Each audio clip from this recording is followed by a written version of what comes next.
Bom dia. Então, é com o maior prazer que nós estamos recebendo aqui o professor Ablas, que, aliás, é pessoa extremamente conhecida aqui na casa, como nós estamos falando há pouco, ele participou de bancas aqui de inúmeros professores, não só aqui, aliás, como parece, do Galvão e do Brandão, se não participou, vai participar, né?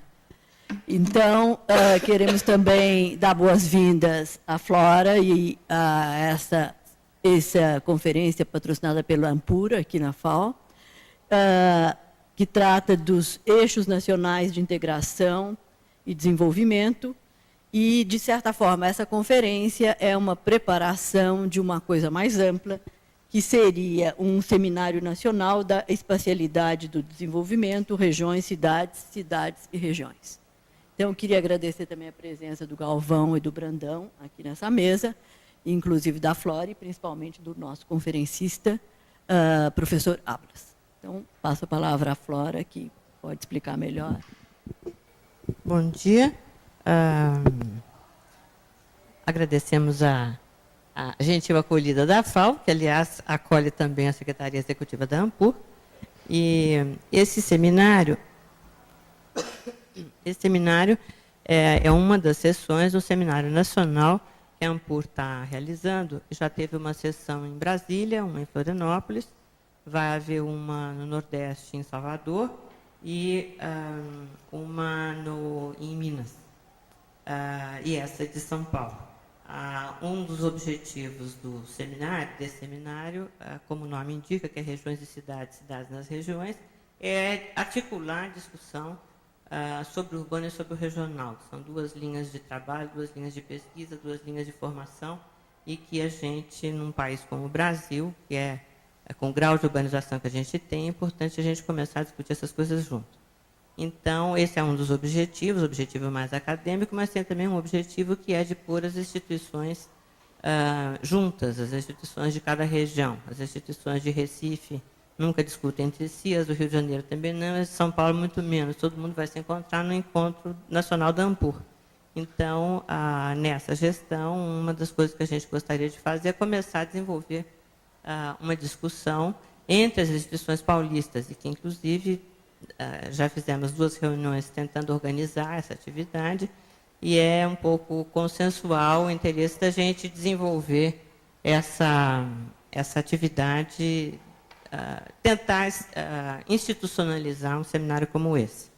Eu agradeço também o Galvão e o Brandão e a Nádia Somec, que fazem parte da organização desse seminário geral, que, junto comigo e com a Ivone, secretária executiva, estão organizando esse seminário. Eu passo, então, a palavra para o professor Ablas, e acho que vamos deixá-lo sozinho na mesa e passarmos para a plateia. Mais uma razão para nós sairmos, então. Vocês vejam que a ideia do governo federal já era definir um conjunto de projetos de infraestrutura e, simultaneamente, abrir a possibilidade de um financiamento. Quer dizer, a presença do banco era exatamente para ele dizer, olha, esse projeto tem uma possibilidade de financiamento de A, B, C e assim por diante. Okay? A presença da Bechtel Internacional, uma empreiteira de obras públicas, era exatamente no sentido de ter uma possibilidade de estabelecer, de desenhar alguns projetos num prazo relativamente curto, mas usando exatamente a experiência internacional dela para desenhar pontes, para desenhar estradas e assim por diante. E o núcleo, o líder do consórcio, que é a Busalen, que foi uma empresa internacional, mas brasileira, certo? Tipo assim, da Volkswagen, ela é uma sociedade brasileira, e a Busalen foi exatamente quem liderou todo esse processo, e que praticamente foi a que se encarregou da primeira parte do trabalho, que foi a parte que eu tive a oportunidade de coordenar. O trabalho, ele foi desenvolvido ao longo desse ano, de um ano e meio, 1998, 99, e tinha, na realidade, dois grandes grupos trabalhando. Certo? De um lado, a definição dos eixos de desenvolvimento, e, de um outro lado, o chamado portfólio de investimento, ou seja, os projetos que foram depois utilizados PPA brasileiro, Plano Plurianual de Investimento. O contratante foi formal, foi o BNDES, Banco Nacional de Desenvolvimento Econômico e Social, mas participava também no processo o governo federal através da Secretaria de Economia e Gestão. É esse o nome ainda que tem? Pois é, o objetivo do trabalho era definir um conjunto de projetos que fossem colocados no plano plurianual de investimento. Então, o objetivo final do trabalho é definir essas oportunidades de investimento em infraestrutura. Tá certo? Então, para se chegar lá, se pretendia... A ideia que estava por trás, que já aparecia efetivamente na própria proposta do BNDES e do governo federal, era que deveria se ter um enfoque, tá certo? Que fosse um enfoque abrangente, que levasse em conta a ideia de desenvolvimento sustentável. Depois, se a gente quiser, eu tenho aqui um conjunto de slides que mostra como é que nós conceituamos o desenvolvimento sustentável, como é que chegamos até, a nível de Brasil como um todo, ter uma ideia, tá certo? Dos diversos aspectos do desenvolvimento sustentável. Em segundo lugar, uma abordagem geoeconômica, quer dizer, portanto, é uma abordagem que leva em conta os aspectos econômicos, e mais um aspecto econômico georreferenciado, quer dizer, no espaço efetivamente, baseado no chamado empreendimentos estruturantes, que seriam aqueles que, uma vez implantados, daria condição de desenvolvimento para a sociedade ou para as diversas regiões, e um enfoque de que haveria uma participação do setor privado em algum desses empreendimentos. Quer dizer, vem exatamente na esteira da ideia da privatização. Então, nós já poderíamos passar a ver o interesse, digamos, do setor privado em algum desses empreendimentos e se buscaria, então, financiamento no setor privado.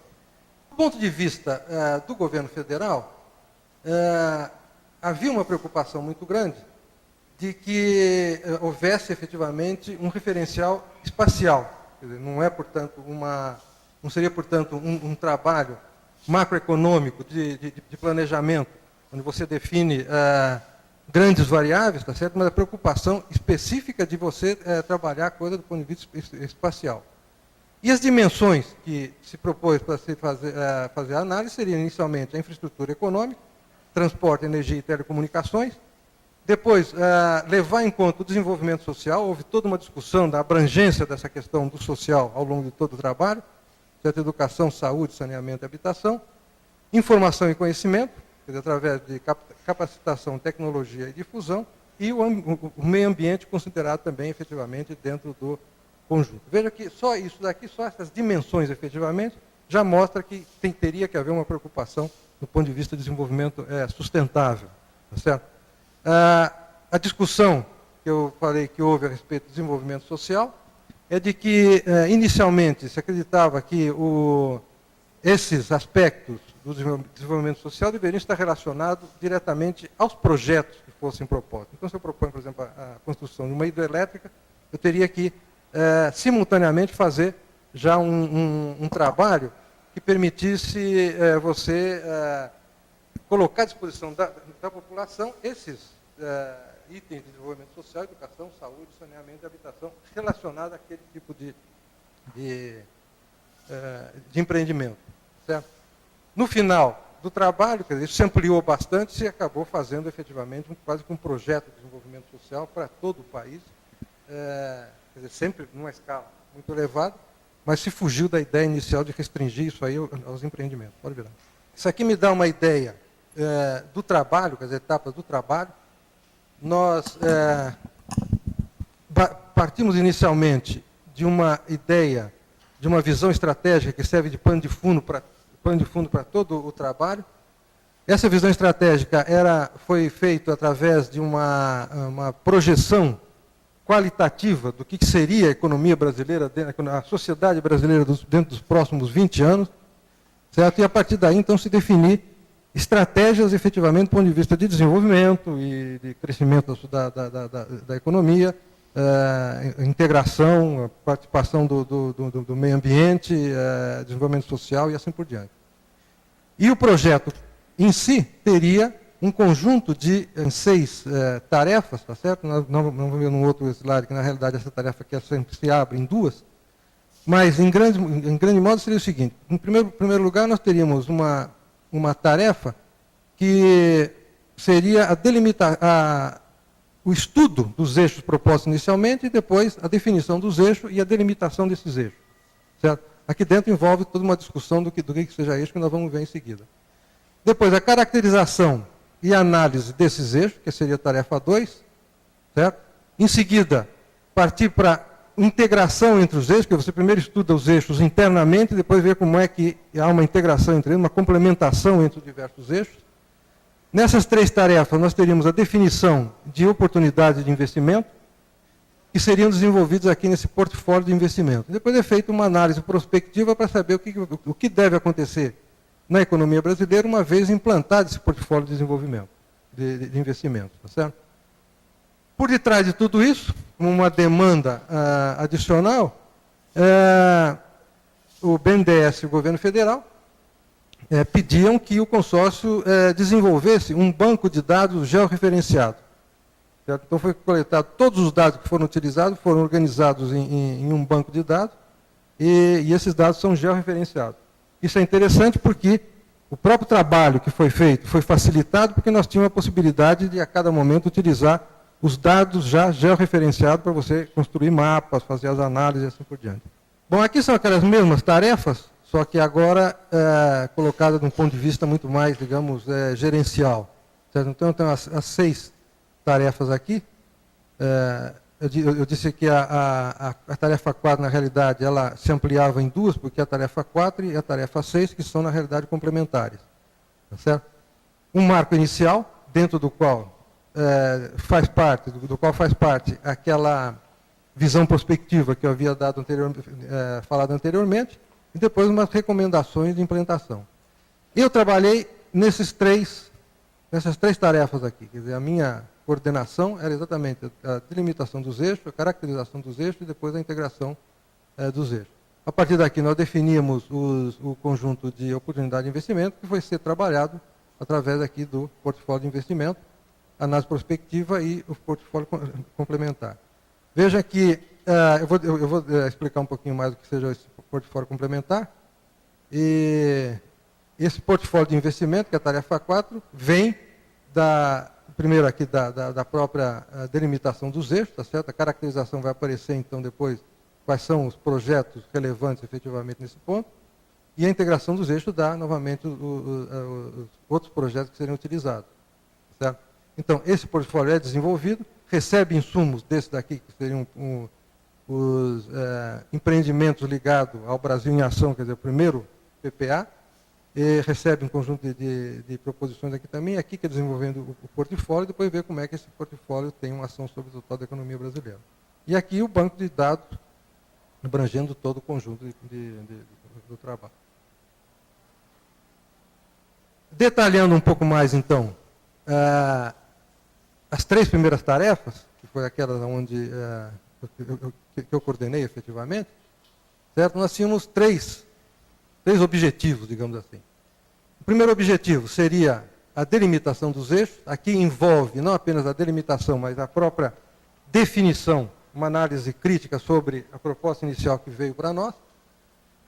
E os critérios que foram utilizados para nós chegarmos até não só a definição dos eixos, mas a própria delimitação, foi, em primeiro lugar, a intensidade de fluxo de transporte, portanto, aqui a infraestrutura de transporte aparecendo, a hierarquia funcional, quer dizer, a rede de cidades, focos dinâmicos regionais continentais, quer dizer, focos, então, que davam possibilidade de você definir locais de desenvolvimento, os recursos ambientais, condicionantes ambientais, e a distribuição espacial da produção e da infraestrutura. Certo? Tem aqui, então, uma ideia de como cada parcela do território nacional estaria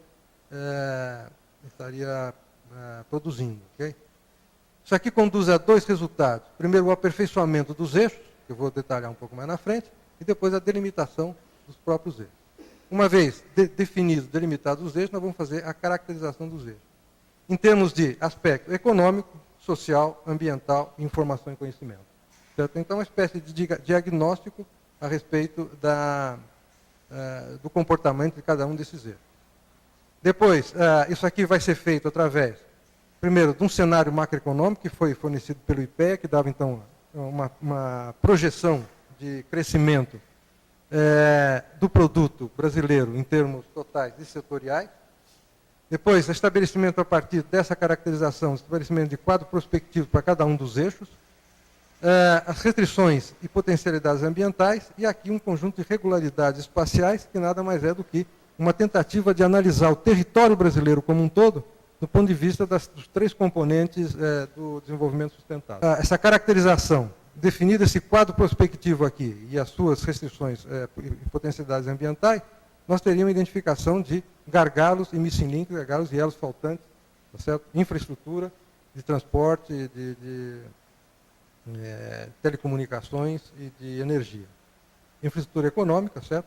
E depois ligada também à questão de informação e conhecimento. Eu vou detalhar um pouquinho mais na frente.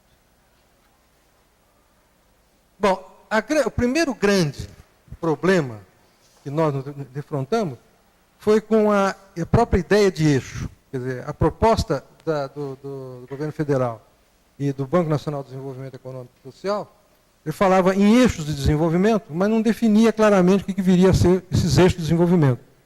Eles diziam o seguinte, que o conceito inicial teria vindo da ideia de corredor de exportação dos anos 90, certo? Onde seria privilegiada a dimensão transportes. Quer dizer, então, seriam aqueles corredores que foram identificados na época, nos anos 80, e diria, olha, você para retirar a produção do Centro-Oeste, você vai ter que ter efetivamente corredor de transporte, ou seja, os tais corredores de exportação, com a hipótese de que a economia brasileira estaria se transformando numa economia exportadora. Depois veio todo um programa de polos de desenvolvimento, certo? Os famosos Polo Centro, Polo Nordeste, etc., etc., que, num dado momento, nós fizemos uma crítica com relação a esses polos aqui, porque nós vamos ver que depois a ideia de eixo está bastante ancorada na ideia de polo de desenvolvimento, mas não esses polos como foram utilizados aqui, mas a teoria da polarização da escola francesa, François Perroux e o Boudeville.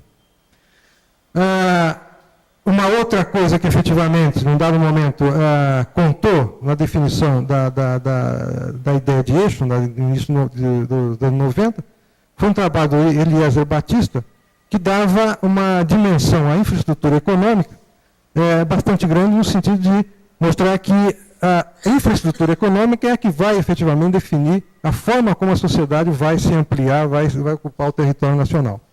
Certo? No plano plurianual federal de 96 e 99, já foi introduzida a ideia de eixo com uma dimensão de infraestrutura e de setores produtivos. Então, era já uma ideia embrionária da ideia de eixo que foi colocada no plano anterior. E a ideia, principalmente do pessoal do BNDES, era exatamente mostrar que, se aquilo tinha sido utilizado anteriormente, certo, com uma certa vantagem, talvez se nós aprofundássemos a ideia de eixo de desenvolvimento, nós chegássemos a um trabalho muito mais substancioso. E depois a ideia de eixo como região de planejamento, que isso então acho que foi a grande contribuição que esse trabalho deu, certo, dentro dessa direção. Pode virar. E, num dado momento, quer dizer, discutindo com o BNDES e com o governo federal, nós propusemos uma definição do que seria esse eixo de integração e desenvolvimento. Eu vou ler rapidamente: um quadro espacial composto por unidades territoriais contíguas, efetuado com objetivo de planejamento e cuja lógica está relacionada às perspectivas de integração e desenvolvimento consideradas em termos espaciais. Nesse sentido, dois critérios devem ser levados em conta na sua definição e delimitação: a existência da rede multimodal de transporte de carga de alta capacidade, efetiva ou potencial, permitindo acessibilidade a diversos pontos situados na área de influência do eixo, e a presença de possibilidade de estruturação produtiva interna em termos de um conjunto de atividade econômica que define a inserção do eixo em um espaço mais amplo, nacional ou internacional, e a maximização dos efeitos multiplicadores dentro da sua área de influência. Quem está mais ocorrente da ideia de polarização do François Perroux e do Jacques Boudeville, vai perceber que aqui está efetivamente tanto a polarização geográfica como a polarização técnica da teoria da polarização. Entende-se como área de influência do eixo território complementar definida a partir das espacialidades das relações sociais, no sentido amplo, presente nas mediações das vias de transporte e cuja lógica se reflete na rede de cidade e a sua hierarquia peculiar. Então, a cidade aparece aí como a rede de cidade aparece aí como sendo, naquele momento, a forma como você lê, tá certo? O espaço, e reflete efetivamente o conjunto de relações sociais que estariam presentes. E o referencial não é um referencial, digamos, puramente regional, tá certo? Do ponto de vista de se definir uma região baseada, por exemplo, na rede de cidade, mas leva em conta também a rede de transporte, seja os grandes eixos. Daí a ideia de chamar isso aí de eixo. Face à heterogeneidade que certamente caracterizará a sua área de influência, do eixo é possível identificar uma ou mais economias regionais centradas nos centros urbanos dominantes que permitirão estabelecer a lógica socioeconômica ambiental dessa área. Quer dizer, na realidade, o que se tentou fazer aqui foi o seguinte, passar daquela análise, daquela definição tradicional de região, passar para uma definição de uma região, agora, de programa, baseada nos eixos de desenvolvimento, nos chamados eixos. Por detrás dessa ideia, por detrás dessa definição, nós tentamos mostrar que havia um suporte teórico baseado na teoria da polarização do Perroux e Boudeville. Eu volto a dizer que não tem nada a ver com os polos de desenvolvimento que foram aplicados aqui no Brasil, ou se tentou aplicar no Brasil num dado momento, que acabou, inclusive, levando essa ideia de polo para uma ideia assim, um pouco desgastada. Tá certo? Isso aqui nós estamos falando da teoria da polarização, teoria da dominação do François Perroux, depois a forma como o Boudeville levou essa ideia para o espaço mais na frente. O que o Boudeville diz é o seguinte, é que nós podemos definir, na realidade, regiões de planejamento baseadas em dois critérios, quer dizer, no critério da polarização e no critério da homogeneidade. E o que nós fizemos aqui foi exatamente definir uma região de planejamento baseada na ideia de polarização. Certo?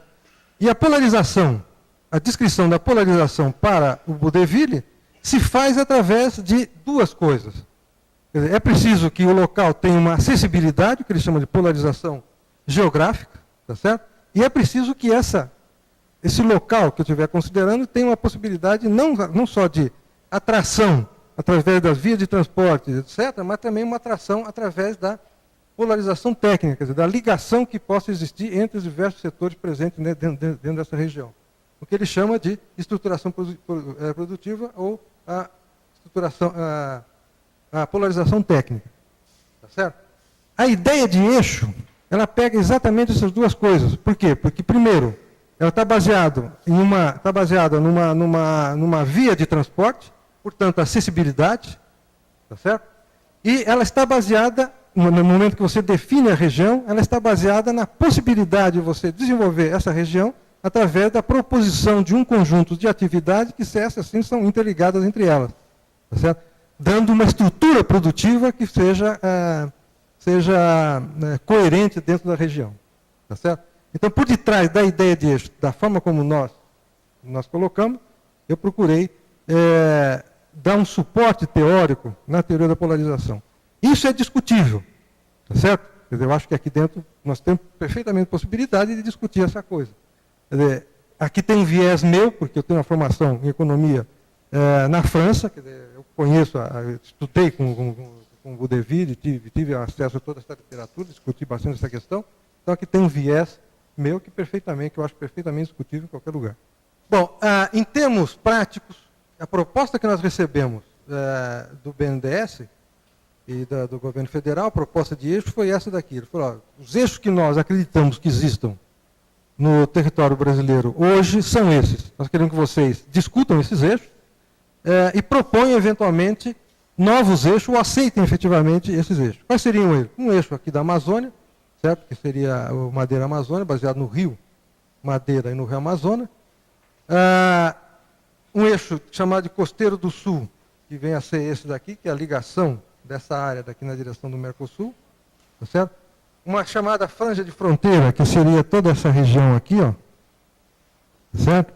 Depois vem um eixo, que não é bem um eixo, mas é uma rede, de São Paulo, que parece aqui assim, mais ou menos, ó, é indefinida, não sabe exatamente onde é que está, mas desenhamos dessa forma aqui. Depois, um outro eixo de centro-oeste, que seria uma ligação do Rio de Janeiro, aqui, Vitória, Belo Horizonte, até atingir Brasília, correndo toda essa região. Tá certo? Também um eixo um pouco indefinido, não tem qual é a via de transporte que está por trás dela aqui. Costeiro do Nordeste, que abrange todo o Nordeste aqui, toda essa parte daqui. Tá certo? Depois o Transnordestino, que é baseado na ferrovia Transnordestina, essa vermelha que está aqui em volta. Tá? Depois Araguaia-Tocantins, que é baseado nos dois rios aqui, depois na ferrovia que vai até São Luís, Carajás. Ok? Depois o Centro-Oeste, Oeste, que vem a ser esse eixo daqui, que penetra todo aqui o oeste brasileiro, a BR mais a ferrovia. Depois o Rio São Francisco, que é essa daqui, um eixo efetivamente aqui, colocado aqui, e a hidrovia Paraguai-Paraná, que é essa daqui que vai até o Pantanal, que depois daqui para frente se transforma numa hidrovia extremamente importante que vai até a Bacia do Prata. Tá certo? Quer dizer, esse eixo daqui tem um problema sério porque ele penetra no Pantanal e, claro, foi discutida a aceitação ou não desse eixo no trabalho. Ok? Então, essa é a proposta inicial que nos foi dada pelo BNDES, pelo governo federal. Pode mudar, Toninho. E que nós procuramos inicialmente trabalhar para saber se eram aceitáveis ou não, se nós iríamos propor novos eixos. Essa transparência está meio clara, meio ruim, mas se vocês quiserem, depois eu tenho ela, esses 4 aqui maior, que a gente poderia dar uma olhada. Tanto para definir a aceitação ou não dos eixos propostos, como depois fazer a sua delimitação, nós utilizamos, na realidade, a malha multimodal de transporte, que aparece aqui, certo? Aqui aparecem as rodovias, as hidrovias e as ferrovias. O verde aqui são as ferrovias. O azul é a malha de rodoviária, perdão, é a malha de hidroviária. E depois o vermelho é a malha rodoviária. Lá, a hierarquia funcional, certo? Que mostra a importância de cada um dos centros. Eu tenho esse mapa maior, se vocês quiserem olhar depois. E aqui embaixo, os focos dinâmicos da economia. Isso aqui foram levantados pontos, tá certo? Onde se acredita que existiam pontos importantes de dinamismo